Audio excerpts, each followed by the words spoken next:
Do you remember how I told you that TARP was nothing but a giant slush fund? Remember this?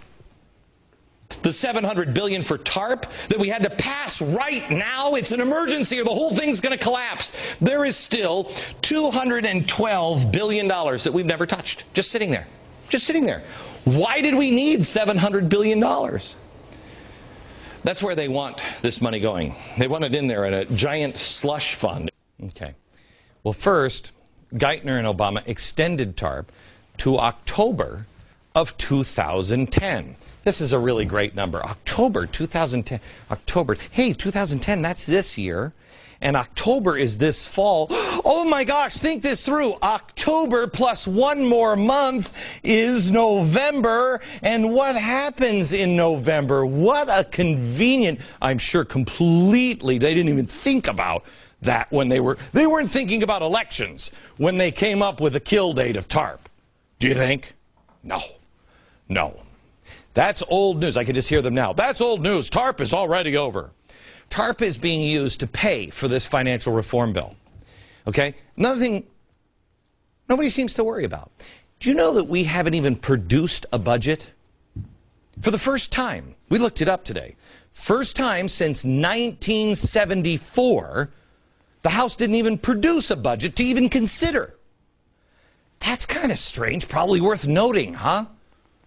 Wow, can't get a budget. Oh, I bet it's that they're busy ending TARP in October. Completely unrelated to this. Okay, so now we have this financial bill. And this one really bothers me. We have this financial bill that's going to solve the economic crisis, okay? It's going to do all of the regulations so this can never ever happen again. Sounds good. Problem here. Guess who is called to Capitol Hill? AIG's products leader, Joseph Cassano. There he is. The truth, the whole truth, and nothing but the truth, so help me God. What is he doing with his hand up?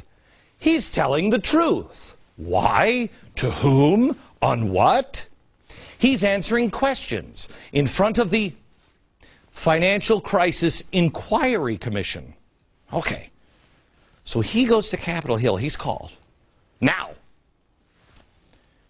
for people who inquiry, that must be they're asking questions about the financial crisis. Questions about the financial crisis. He's testifying. So they're still trying to get to the bottom of what happened, what caused the meltdown. They're still doing their investigation, but we're passing a financial bill that will cure everything that just happened. Why is he wasting his time? Haven't they already saved? They've got the bill. Unless we're putting the cart before the horse. Or better yet, it's like this. It's just, you take this, and what I'm going to say to my class today is, okay.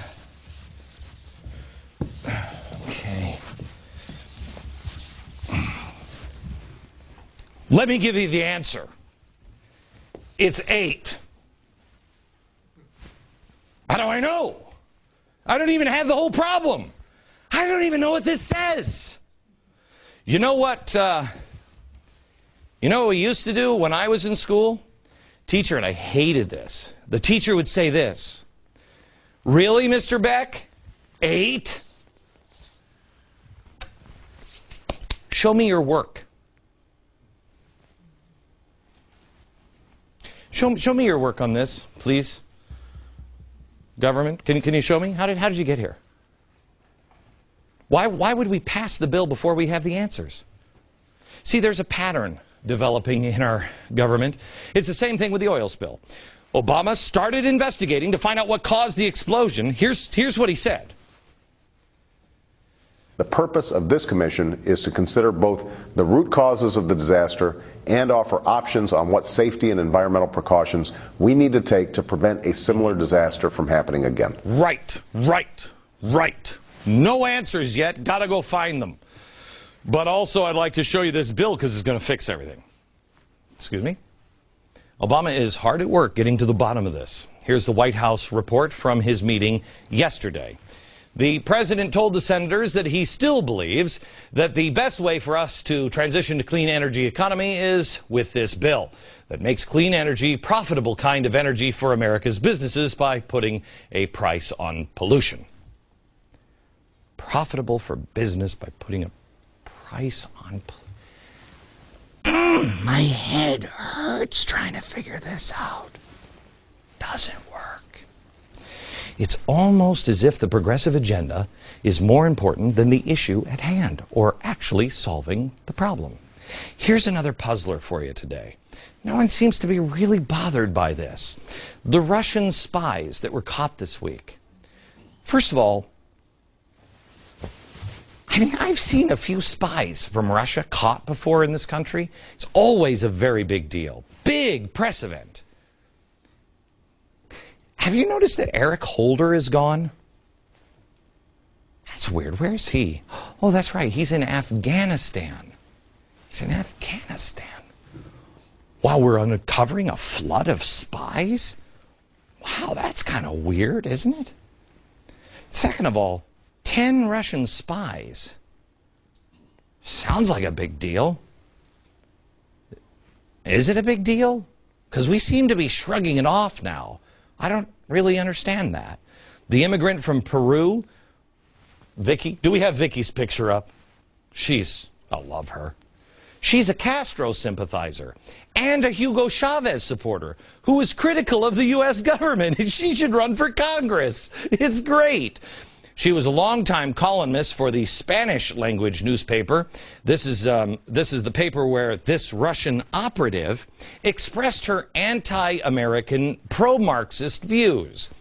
Vicky, the spy, wanted you to know that U.S. prisons are equal to modern-day slavery, that Arizona's unholy immigration law is modern-day Nazi legislation, and that the United States is a heartless, cruel human rights violator. Wow! Sounds like a press release from the progressives. No, this was a spy from Russia. Another suspect, 28-year-old Anna Chapman, she's described as striking. If I hear how hot this woman is one more time, I could care less. Why are we talking about this? But the evidence against her, quote, is devastating. She was busted in an elaborate sting operation here in New York, where they were told she was giving a fake passport to another Russian spy. The spies were allegedly trying to integrate socially and eventually infiltrate policy-making circles. I think you guys already accomplished that one. You can write that off. We have supposedly been over, these spies have been here for years and years. Is there a piece missing in this story? Why do we expose them now? The FBI says because they're gearing up to leave the country. I want to show you some video. This is Putin complaining about our police acting stupidly, being out of control. Back at your home, the police went out of control and are throwing people in jail. Well, Robert Gibbs reacted pretty strongly to that. Here it is. I mean, obviously the president was fully and appropriately informed. This was a law enforcement action, and law enforcement acted appropriately, and he did not have a personal reaction that I know of. I'm sorry. Did I hear that right? The president didn't have a personal reaction to Putin or the 10 spies being arrested who were trying to infiltrate policy-making circles, creating propaganda, calling us Nazis and our pay. I mean, that's weird. But then again, he apparently has no feeling in his face because flies can land there and it doesn't seem to bother him all that much. Nothing to say to Putin. He couldn't meet with Israel, but he could have hamburgers with the Russians when he knew they were spying. Yeah, and then Holder jets off to another country while this is going. That's weird. Maybe it's just me, but you don't create an international incident for 10 people if it's no big deal. Something's not right here. You know what else is strange? The way the news in Russia is reporting it.